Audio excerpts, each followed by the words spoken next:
Baik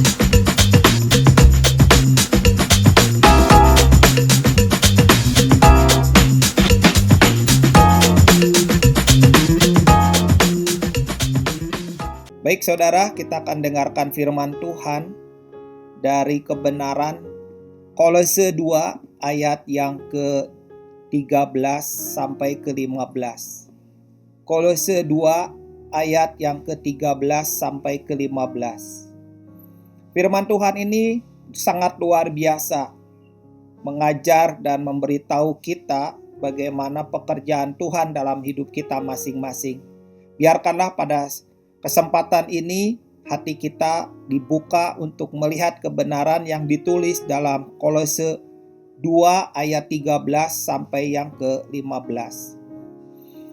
Kamu juga meskipun dahulu mati oleh pelanggaranmu dan oleh karena tidak disunat secara lahiriah, telah dihidupkan Allah bersama-sama dengan Dia sesudah Ia mengampuni segala pelanggaran kita, dengan menghapuskan surat hutang yang oleh ketentuan-ketentuan hukum mendakwa dan mengancam kita, dan itu ditiadakannya dengan memakukannya pada kayu salib. Ia telah melucuti pemerintah-pemerintah dan penguasa-penguasa dan menjadikan mereka tontonan umum dalam kemenangannya atas mereka. Saudara, dalam ayat ini mengajar kepada kita bagaimana ketika dahulu kita mati oleh pelanggaran kita. Saya membayangkan bagaimana pertama kali buah yang dilarang oleh Tuhan itu pertama kali menyentuh bibir Hawa. Pada saat itu sesuatu terjadi dalam kondisi itu, Hawa menggigitnya. Lalu setelah menggigitnya, lalu menyerahkannya kepada suaminya. Dan Adam pun memakannya juga. Pada saat itu yang terjadi adalah dia mati secara rohani. Mati karena pelanggaran. Tetapi apa yang Tuhan lakukan terhadap orang-orang yang mati secara rohani ini? Ayat ini menuliskan telah dihidupkan Allah bersama-sama dengan Dia. Saya membayangkan bagaimana orang-orang yang mati secara rohani seperti tulang-tulang kering yang berserakan dalam kitab Yehezkiel.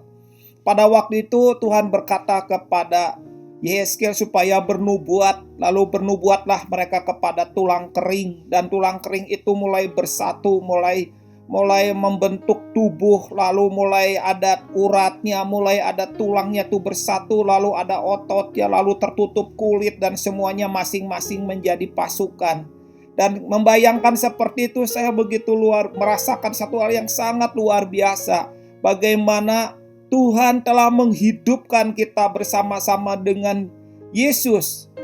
Dan pada waktu itu pelanggaran kita, kesalahan kita, kebodohan kita, ketololan kita, keeroran kita, keberdosaan kita, dan segala sesuatu yang membuat kita mati, Dia menghidupkan kita kembali. Dia menghidupkan kita bersama-sama dengan Yesus. Dan ayat selanjutnya dituliskan, sesudah Ia mengampuni segala pelanggaran kita. Jadi poin pertamanya, Tuhan mengampuni dahulu segala pelanggaran kita, barulah Ia menghidupkan kita bersama-sama dengan Yesus. Lalu ayat itu dilanjutkannya, sesuatu yang mengajar kita lebih terang terhadap kebenaran ini, bahwa bukan saja Ia sesudah mengampuni segala pelanggaran kita, Ia juga menghapus segala surat hutang. Saya membayangkan orang-orang yang berhutang ini adalah orang-orang yang memegang surat hutang. Kalaupun saya orang yang berhutang tidak memegang surat hutang, tetapi orang yang memiutangi saya ada bon putih, ada surat putih, ada faktur yang terus dipegangnya sebagai tanda bukti bahwa saya itu berhutang kepadanya. Saya nggak bisa mengelak karena surat itu sah, ada tanda tangan saya, ada bukti di mana saya berhutang, seperti kalau kita bekerja di sebuah perusahaan. Dan ketika orang itu mengelak, lalu disampaikan ini surat hutang kamu. Dan pada waktu itu orang itu nggak bisa mengelak dan bungkam membuktikan bahwa surat hutang itu benar. Dan ayat ini berkata bahwa dengan menghapuskan surat hutang. Jadi kita diampuni segala pelanggaran kita dengan menghapuskan surat hutang. Saya membayangkan seperti orang yang punya utang 10.000 talenta. Ketika dia ditagih, dia berkata, "Kasihanilah aku, beri waktu aku untuk bisa membayar hutang saya kepada Tuhan." Tapi tuannya berkata, "Cukup, aku akan membayarnya dan aku akan menyobek surat hutang itu." Dan saat itu terbukti bahwa saya tidak berhutang lagi. Surat hutang itu dihapuskan, surat hutang itu disobek. Seperti itulah dosa dan pelanggaran saya, dosa dan pelanggaran saudara, semuanya dihapuskan, tidak ada disisakan satu lembar pun, tidak ada disisakan satu cuil pun, semuanya dihapuskan. Dan itu juga bukan saja dihapuskan dosa kita, tetapi juga kita dihidupkan di hadapan Tuhan. Itu yang membuat saya terbuka kebenaran ini, dan saya bersyukur kepada Tuhan bahwa Tuhan begitu nyata dalam kebenaran ini, bahwa Dia telah menghidupkan saya dengan mengampuni segala pelanggaran saya, menghapuskan surat hutang saya. Dan juga di ayat ini dituliskan, yang oleh ketentuan hukum mendakwa dan mengancam kita, itu pun tidak berlaku lagi. Itu pun terjadi kepada setiap saudara yang percaya dalam Yesus, bahwa setiap kita dihapuskan dosa-dosa kita, dihapuskan surat hutang kita, dan juga ketentuan-ketentuan yang menghukum dan mendakwa tidak berlaku lagi. Haleluya, luar biasa. Saya merasakan semangat dimerdekakan. Tidak ada lagi rasa bersalah, tidak ada lagi ada satu tuntutan, tidak ada lagi hal yang membuat kita bisa berkata, "Tuhan, aku butuh pengampunan," sebab Tuhan berkata, "Aku telah menghidupkan kamu bersama-sama dengan Yesus sesudah aku mengampuni pelanggaran kamu, menghapuskan surat hutang kamu, dan juga ketentuan-ketentuan yang berdasarkan hukum yang mendakwa kamu dan mengancam kamu tidak berlaku lagi atas kamu." Dan itu benar-benar membuat saya berkata, "Ya Tuhan, ya Tuhan, aku mengerti tentang kebenaran salib dan pengampunannya." Kalau kita baca ayat ini selanjutnya, "Dan itu ditiadakannya dengan memakukannya pada kayu salib." Jadi Tuhan mengampuni kita segala pelanggaran kita, menghapuskan hutang kita, dan ketentuan hukum yang mendakwa dan mengancam kita tidak berlaku, dengan cara Dia meniadakannya dengan memakukannya pada kayu salib. Saudara, jadi kalau kita baca dalam Kolose 2 ayat 13 sampai 15 ini, ada dua hal penting. Yang pertama adalah telah dihidupkan Allah bersama-sama dengan Dia. Dan yang kedua, dan itu ditiadakannya dengan memakukannya pada kayu salib. Ajaib Tuhan mengampuni kita. Bukan dengan kata-kata kiasan atau kata-kata teori, tetapi Dia mengampuni kita dengan perkara yang ajaib dan mahal sekali. Jadi ketika Yesus memberitahu kita untuk berdoa, meminta pengampunan atas kesalahan-kesalahan kita seperti kita mengampuni orang yang bersalah kepada kita, Dia sedang memberitahu siapa yang membayar kesalahan itu. Ketika Dia tergantung di kayu salib, Dia berkata, "Sudah selesai." Artinya kesalahan kamu telah aku bayar. Kesalahan semua kita telah terbayar lunas dan tidak ada tuntutannya lagi. Itu memerdekakan. Itu yang membuat setiap kita memahami bahwa karya salib bukan hal yang dangkal. Pengampunnya bukan hal yang sangat cetek atas hidup kita, tetapi kuasa salib, kuasa pengampunannya itu membuat kita terbuka, membuat kita bisa hidup, membuat kita bisa mendekat dan mengalami keintiman dengan Bapa Surgawi. Kenapa? Yang diperbuatnya begitu ajaib. Jadi kalau kita membayangkan ketika kita ada di Bukit Golgota, ada 3 orang tergantung di kayu salib.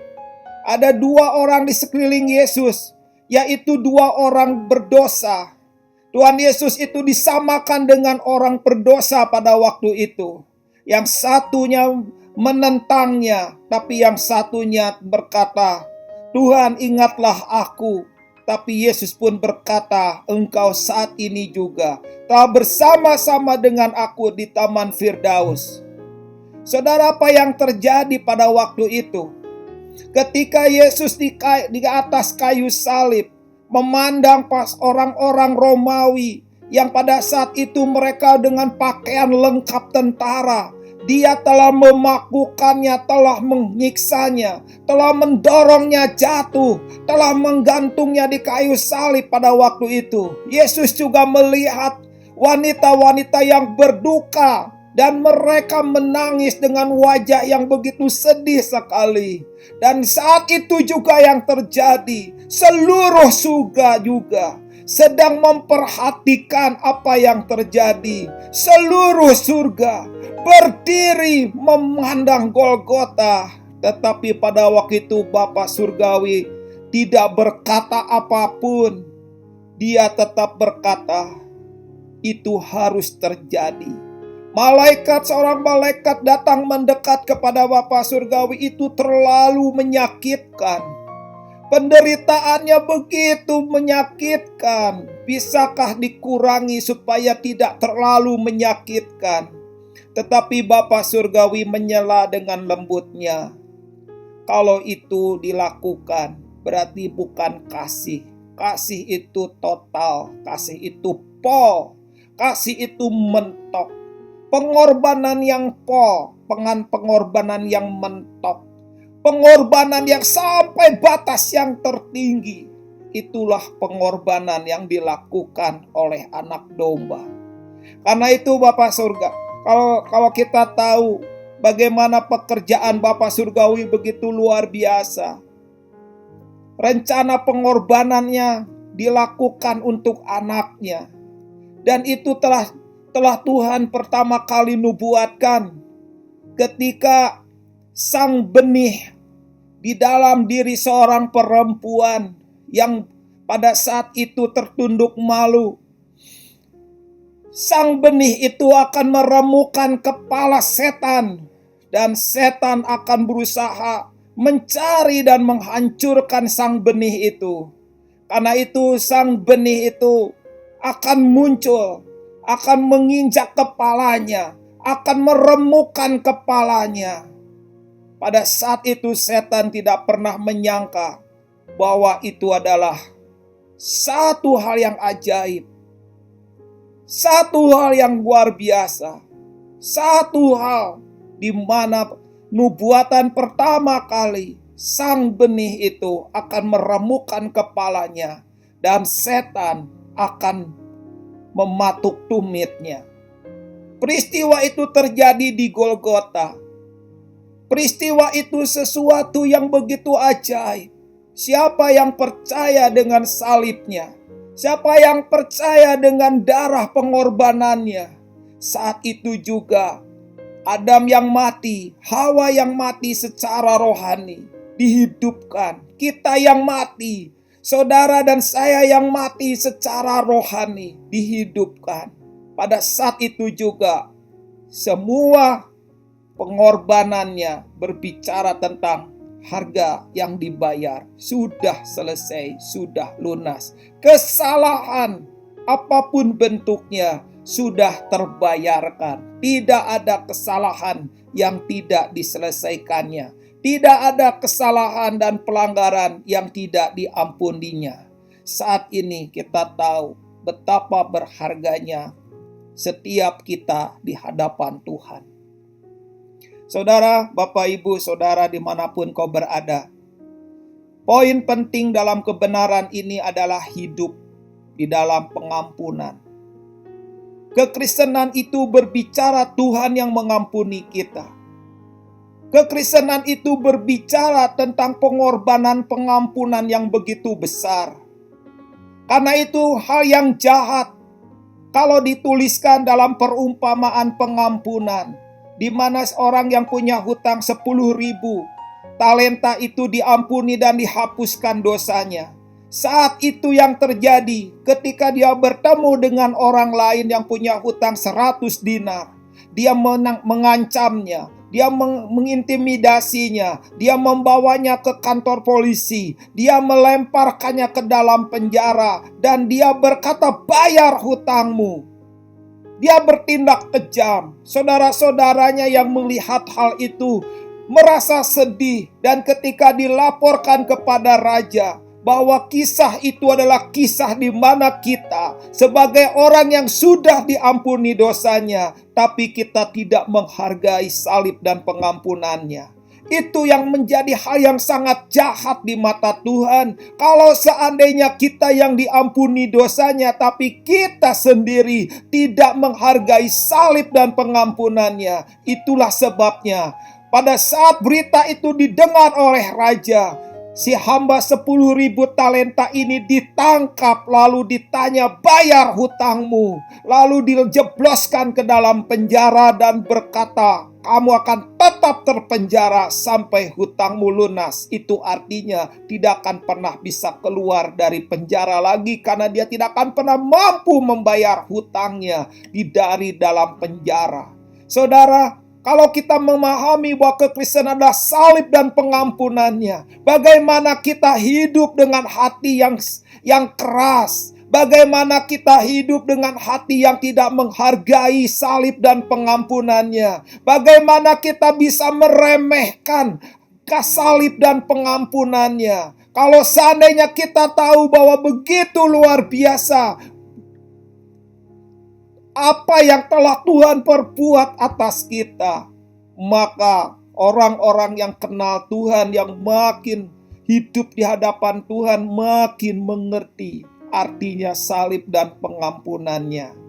Maka kita akan hidup dengan pengampunan kepada banyak orang. Saudara, begitu luar biasanya hari-hari terakhir ini, seperti yang Alkitab tuliskan bahwa hari-hari terakhir ini bahwa orang-orang akan mengeraskan hati. Mereka menjadi pembenci saudaranya. Mereka tidak mengampuni. Mereka menjadi jahat. Tetapi umat Tuhan, pada hari ini umat Tuhan akan dipisahkan. Umat Tuhan yang makin bukan hatinya makin mengeras, tapi hatinya makin lembut. Dia bukan sebagai pembenci bagi saudaranya, tapi menjadi orang yang mengasihi saudaranya. Kalau Alkitab dia menjadi orang yang begitu suka dengan kejahatan, tapi umat Tuhan suka dengan kebenaran.